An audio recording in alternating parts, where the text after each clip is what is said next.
And joining us now is our aviation consultant, John Nance. And John, when we talked last night on the air, you told me pilots train for just this kind of thing. But how can you train for something that happens so rarely?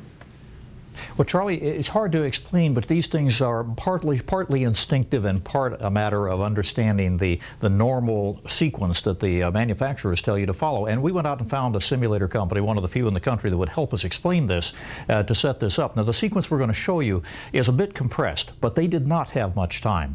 The first order of business here is when they felt the impact of the birds, they would have immediately felt the loss of thrust. And in that loss of thrust, the first thing to do is push the nose over, trade altitude for airspeed, set up a stable descent, and then start asking the question, we've lost thrust, can we get it back? If the answer is no, you pull the throttles out of the way, and you then make the decision of where are we going to land. At that point, then they made the decision to land in the water versus try to make it to Teterboro. It's a matter of setting up a stable approach, and that means bringing the aircraft down while you're trying to do the last checklist items, getting the flaps out to the degree that you're supposed to, getting down over the water about 5 or 10 feet, and then holding it and letting it slow until the proper airspeed, and then flying it onto the water. And this was done in a masterful way with the wings perfectly level. That's amazing. You get down to just a few feet and you hold it right above the water's level until you set it down.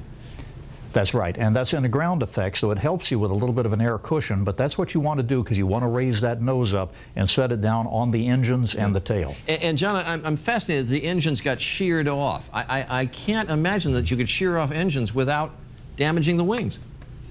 Well, you know, it is kind of strange, but from the beginning of the Boeing 707 and the DC-8 pod-mounted, wing-mounted engines, it was thought, and correctly so, that if we ever had anything hitting an engine, we want it to come off the wing without actually tearing the wing off. And that's the reason that they've got kind of a fuse plug situation that will tear away with the impact of water. So they're designed to do that. That's fascinating. All right, John Nance, our aviation consultant, thanks.